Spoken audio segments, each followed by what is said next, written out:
Hi everybody, got a bit of a bumper PUBG update video today. I'm going to go through the PUBG 2021 dev plan, which is a really interesting post that PUBG have just released about the new maps we're going to be getting this year, new big maps we're going to be getting, and also I'm going to be going through the 12.1 patch notes, which is live on the PC PTS at the moment. Haven't quite got any dates when it's coming to the console PTSs or when it's coming live, but anyway. So let's get started. The PUBG 2021 dev plan world. Very exciting this. I've read through it already. So here we go. Hello survivors, we're a good chunk of the way into the new year and already things feel much more promising than the last. 2020 was a difficult year for many and we, like other developers around the world, found ourselves scrambling to adjust to a whole new way to work and create. Through the challenges, we're proud that we were able to debut 3 new battlegrounds, Karakin, Paramo and Haven, while also shipping reworks of Vikendi and Sanhok. 2020 also saw the release of Team Deathmatch and Rank Mode, along with a number of new weapons, tools and vehicles. The world as a whole may not have had a great year, but we personally have much to be thankful for, especially you, our fans, sticking us through a complicated year of experimentation. We're in June of 21, PUBG. Your continued support and feedback give us a tangible goals to work towards, but funneling the feedback of a global audience into one update that satisfies everyone is never an easy task. One ongoing piece of feedback we've heard pretty universally, though, is the desire for us to give more focus to larger maps, especially after a year that focused largely on smaller ones. Here in the first part of our 2021 dev plan, we're going to reveal how we're doing just that. As we just mentioned, after experimenting and learning with smaller maps and their unique features during 2020, we've taken the time to refocus on what we know many of our core audience values the most. 2021 is the year of the large map and will be in more ways than one. Let's start with some easy wins before we talk about our plans for new and shiny. Miramar. I've played a lot of Miramar recently. I've played a lot of PUBG recently. Having the Xbox Series S has really propelled me back into PUBG. I just love its silky smooth 60 frames a second 1080p performance. It makes it a joy to play, and Miramar especially looks gorgeous. Miramar has been a map that's needed love for a while now. Our last revamp went a long way to help the map bring it into the PUBG universe with new aesthetics and matching lore elements, while fixing a few of the pain points that existed since its launch.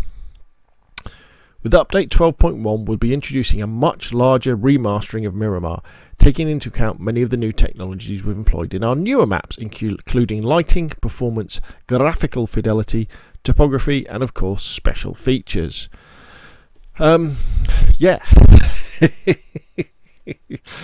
See, some of these before and afters, I don't know if they look any better.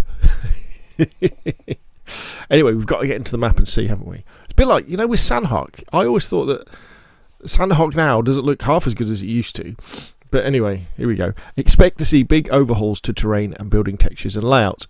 Easier traversal with the removal of unnecessary obstacles and even updated cliffs to better fit in the more vertical experience the game has become. Well, I tell you what, I agree with them, because I was playing on Miramar last night and I was playing random squads and I got into a 2v1 situation. Well, me versus 2 players who were in a team. And I ran up to a cliff thinking I could run up it, and I couldn't run up it. And I lost. Bummer. Miramar's remaster will make its way into the live server soon, so keep an eye out for more information. Yeah. Codename Tiger. Following the remastering of Miramar comes the first new 8x8 battleground in 3 years. Tiger will utilise all the aspects of the battlegrounds that you've known over the years, but with one key change: the ability to return to the battle after initial defeat. This is a feature we've seen become fairly common in the Battle Royale genre, and is something we've been asked about quite a bit, especially when it comes to duos and squads. If you've been paying attention, you'll see we've experimented a bit recently with what respawning on battlegrounds looks like, and Tiger is a big reason why. Besides respawns, new features never seen before in PUBG will continually be added to Tiger, so stay tuned. So what can we see? Excuse me. Okay, so this is obviously a very small part of the map. So we've got this big building here. That looks like something from the military, Sosnovka Island, doesn't it? Got a supply drop in the middle. Interesting. codename Kiki. That's a modern that's a futuristic helicopter, isn't it? That. So is that thing, whatever that is. It's like a drone helicopter or a stealth helicopter. The 8x8 goodness doesn't end with Tiger. In late 2021, early 2022, our fourth 8x map will launch. Kiki will boast a diverse set of locations from mysterious underground labs to massive skyscrapers to swampland to subways to underwater buildings. It's going to run well on console then. We're looking at many different locations to thrill and challenge survivors in our most diverse and exploration-focused battleground yet. Planning for Kiki is still pretty early, but we'll be back with more information later in the year. We're beyond excited to be getting back into business as usual in 2021, not only as a global society, but as developers doing what we do best. Huge 8x8 survival experiences to test even the most battle-hardened survivors out there. Between Miramar, Tiger and Kiki, you can look forward to a whole year worth of new and improved 8x8 content, always chock full of new weapons, vehicles, items and plenty of PUBG's signature style. On behalf of everyone here, we'd like to thank you for the continued support and feedback.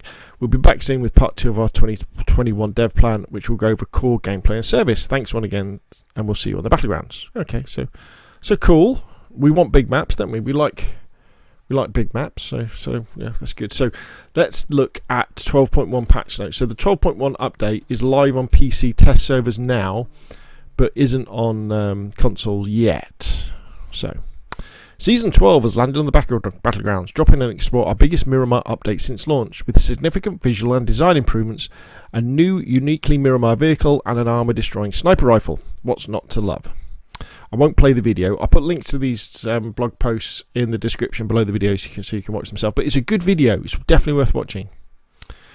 Miramar World Update. Miramar holds a special place in our hearts. Launched alongside PUBG 1.0 in December 2017, we're thrilled to show you the improvements made for Season 12. Throughout the map, we focused on improving the overall visual quality, lighting especially, while also keeping a close eye on improving player interactions with the environment to improve your gameplay experience.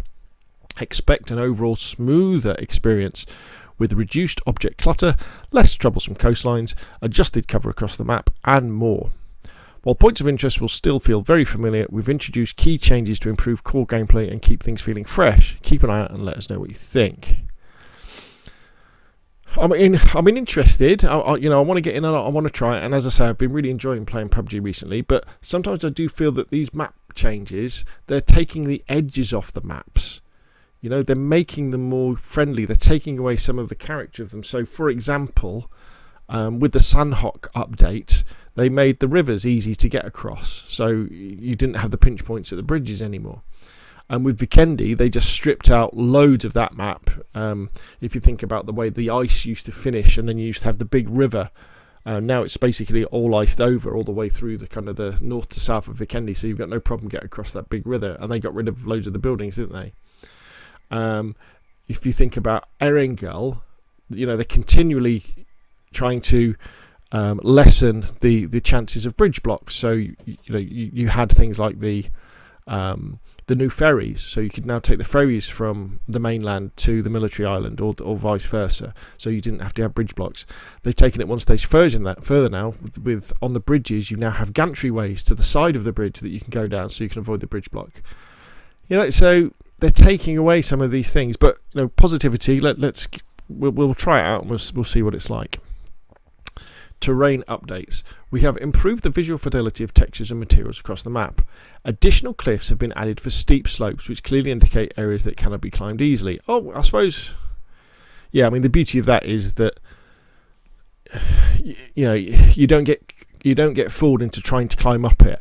The disadvantage is that if you're coming the other way, you can't get down. Because when there was these steep cliffs that, you couldn't climb up, but you could jump down them, that would save you sort of positions. Because one of the worst things used to be, and probably, I don't know if it still happens or not, but on Sanhok in the southwest near the temple, there were some really steep cliffs. There was like a gully in the middle of that area, and if you were caught on the wrong side at the top, that was it, you were done. You would just die. Or if you're at the bottom, you can climb up. So hopefully this doesn't lead to more of this, which is a classic thing they have in Warzone as well. Cliffs have been improved across the map and now look much better overall. Foliage updates.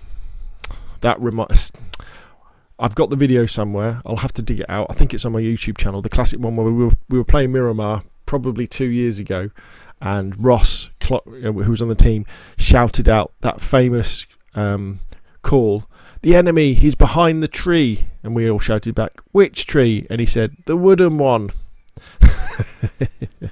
So there we go. Trees, plants and other foliage have received vast visual improvements. This looks better, doesn't it? Lighting updates. One goal of these lighting changes is to push a warmer, drier and arid feel to help separate the feel and colour palette from other maps. Looking at the map, we plotted the sun's arch and tweaked the lighting setups to represent different times of day better. We aim to create a softer image with less contrast to help with eye strain while still ensuring longer distance engagements. Now, you've got to be careful when they say less contrast, because less contrast means washed out, and that's what Sanhok's like. In the existing weather types, sunny, sunset, sunrise and cloudy, the intensity and colour have been adjusted. Sandstorm and dust will be introduced in Challenger mode. Finally, improvements were made to the bunker and interior lighting. So that's...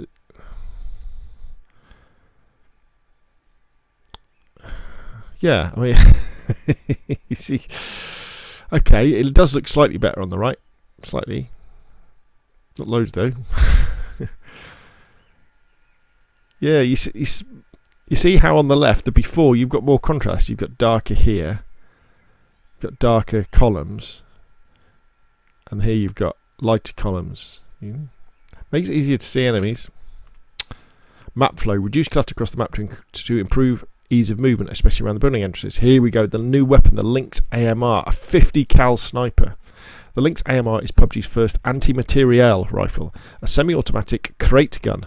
So it comes in supply crates, capable of damaging military equipment and armour in addition to players and vehicles. Intended as a hard counter to vehicles, the Lynx is also effective in any situations you find yourself wanting to scope in and shoot down an enemy. PUBG's first 50 caliber weapon. The Lynx AMR is first and foremost the best anti-vehicle sniper rifle in the game, capable of destroying BRDMs and even penetrating the windows to kill its occupants. Wow. Capable of destroying weak vehicles like motorcycles in a single shot, and most regular vehicles in 2 or 3 shots. Players have 5 shots only with no way to reload. Spawns in the care package only in Miramar in normal matches. In future update, the Lynx will be added to custom matches and training mode. What they don't say is whether it's a one-shot kill to the head if you're wearing a level 3 helmet, which obviously it should be. If the bullet can go through the window on a on the armoured car, it should be able to go through a level 3 helmet, no problem. But they don't say that, so... The new vehicle, the Quad. The Quad is an off-road vehicle with 4 low-pressure tyres and a driver's seat designed to be straddled by the operator, with handlebars for steering control, with room on the back for a teammate. Modelled after a racing-style ATV, get ready to explore the battlegrounds on this all-terrain monster we call the Quad. Seats 2, health 750, max speed 110, max range 24.4, only spawns on Miramar. Will be added into custom matches and training mode in a future update. Ranked Season 12. I'm not really interested in ranked. Not really interested. Get rid of it. Put them in with public. Weapon skin upgrade system. This might be interesting to certain people. So moving towards Call of Duty style weapons, aren't we? So basically you can earn different skins as you play that you can then dismantle and you can develop them and make them look cool and add kill counters. That sort of stuff. There's a lot of crate stuff. Not fond of crate stuff. The scrap shop, yeah, blah blah blah. Not interested. Anything that involves weapons crates and stuff like that. You just play PUBG for the kill. They're changing the UI a little bit. There's going to be a football in the lobby. Great. Now this is interesting. Since the introduction of bots, we've made numerous improvements to the behaviour, including adding additional interactions with grenades and cover. With this update, bots will now jump from the plane similarly to other players, and we've also made additional improvements to the underlying bot AI. These changes apply to all situations where bots spawn. Normal matches, maps where upgraded bots can be found, Erengel, Miramar, Sanhok and Vikendi. Third person or third person, solo, duo or squad. Yeah, I mean, I wouldn't be completely unhappy with a single player bot only version of PUBG, where you could just play against bots and just get the experience of getting into those final circles. I would, as a practice mode, I would definitely give that a go. World in the Hall of Fame building on Erringel. The PGIS winners are now being showcased. Relive the excitement of PGIS in game. Emergency pickup improvements. Emergency pickup airplanes will appear less frequently. There is now a 90-second cooldown between airplanes. It's really good fun, the emergency pickup. Should give it a go. Changes to reputation system, performance. These are the skins. Nice. Well, yeah, okay, fair enough. Yeah, nice. More skins. Oh dear. They look quite Mad Max, don't they? Mad Max, yeah, a Mad Max look has a place in PUBG, doesn't it? So, there we go. The 12.1 patch notes, exciting. Check it out on PC now. Be out on console PTS fairly soon. And then the 2021 dev plan world. What shows you PUBG Corp, Crafting Corp, whatever they're called, still putting a lot of effort into PUBG. What's interesting as well is I'm pleased they're putting new maps in, because I kind of would have thought that maybe they would be concentrating on PUBG 2. Unless, of course, these maps are going to be, the assets in them and the maps themselves are going to be compatible with PUBG 2, which I guess they will be, so that when PUBG 2 comes out, we'll be playing on these maps, and I'd imagine Erringel. So it'd be almost like, yeah, well, maybe they won't do a PUBG 2. Maybe PUBG will just keep evolving. Interesting. I don't know. Anyway, that's enough from me. Check the post out for yourself. What do you think? Put your questions and comments down below. If you've enjoyed the video, hit like. If you want to see more of the same, press subscribe, and I will, of course, see you again soon.